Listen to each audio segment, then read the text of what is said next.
puzzles. Correct!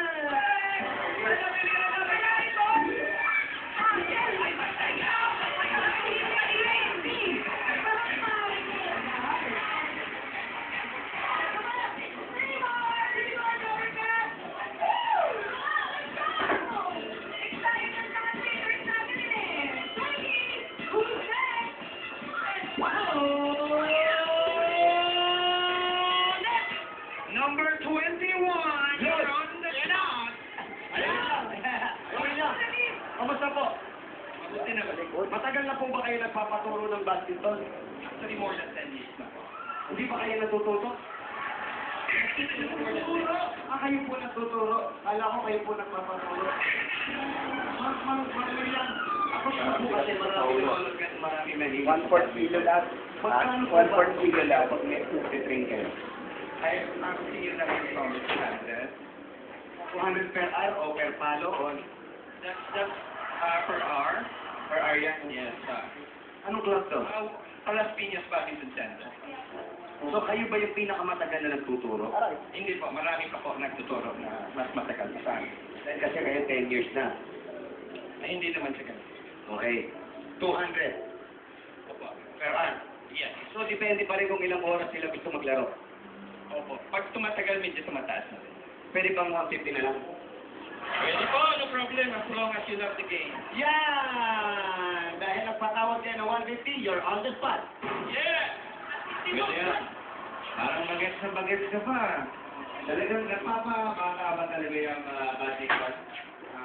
Sorry, yun. Nakakapagpabata ba yung badminton? Dahil yung itsura mo parang teenager ka lang Actually, kung sabihin natin, physical fitness talaga nagpapabata.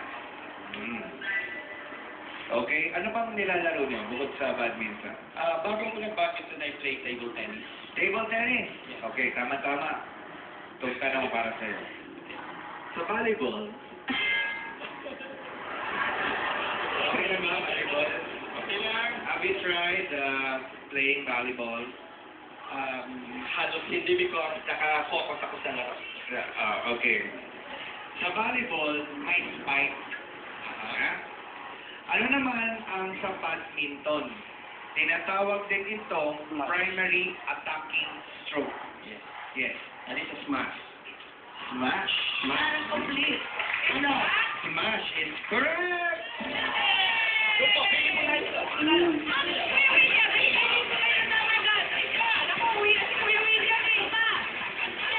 Kaya pa ba ng memory? Baby, ang pinili si BJ!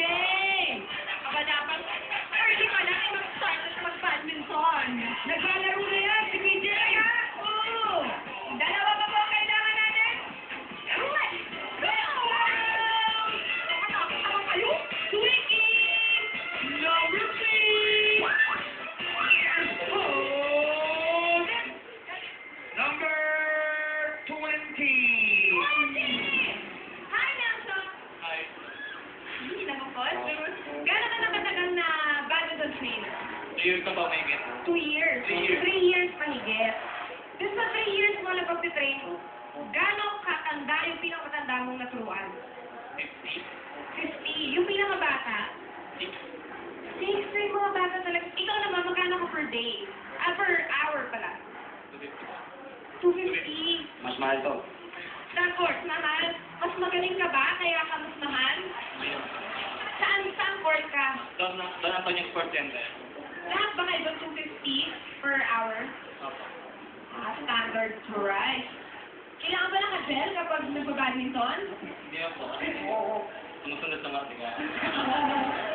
Galingan mo, good luck, you're on the spot! Hi, Nelson. Binata ka ba? Opo. Ba? Binata ka pa. Kung ikaw pa pipiliin, sino gusto mong artista ang turuan? Mag-badminton. Ulit mo. Ay, suliyak pa eh! Ay, Nelson, ang swerte mo, malapit ka doon nakatira. Saka ba nagtuturo? Dalang pa niyo po. Aba? Malapit lang. Ikaw, Bonnie, sino gusto mong magturo sa'yo? Eh, di si Nelson na rin. Hindi si Marvin. Okay, Nelson. Ito na. Okay, iyak. Iyak na. Kompletuhin. Ang maglakas ng matuling. Oh, wala pa. Huwag mo na mahingay. Wala pa. Ang maglakad ng matuling, bagsak ay malalim. Sugat. Ha? Matinig. Madinig ang tamang sagot. Correct? Matinig talaga si Nelson eh. Ipulit daw yung sukat eh. Matinig. Matinig ang pili. Aba, kay Casey naman sumunod. Ibig sabihin, si Nelson na lang ang natitira sa yakang na kanyang magiging trainer. Si Ryan. Si Ryan pala. Okay, hahanap tayo ng partner kay Ryan ha. Naku, last na to. Galingan niyo ha. Let's go!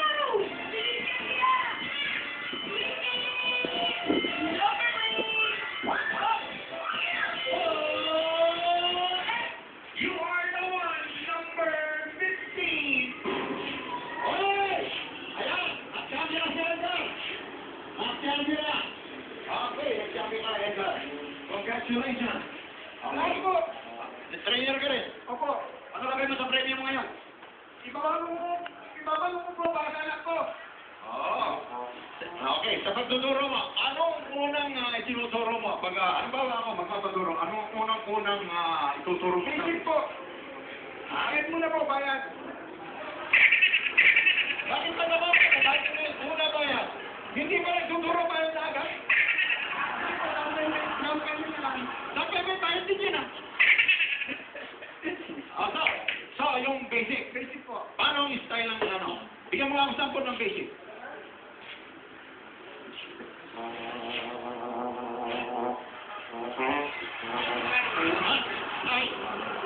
Side, yun. Forehand. Okay. Backhand. Oo, may passport pa. Ano? Send us, di ba? Passport. Okay, passport ka. Tapos ka na send. Backhand and forehand po. Backhand and forehand. Okay, apat ang kamay. Yes po. Ha? Matagal. O pagpapaliin mo ko, masama mo ko. Tama. Sabi ako on the spot. Edgar, alam mo si Jimmy, walang pera yan eh. Baka pwedeng sa ibang bagay, ibang paraan na lang ang kanyang pagbayad. Pwede ba yun? Pwede. Kung may lumaing ngayon sa probinsya,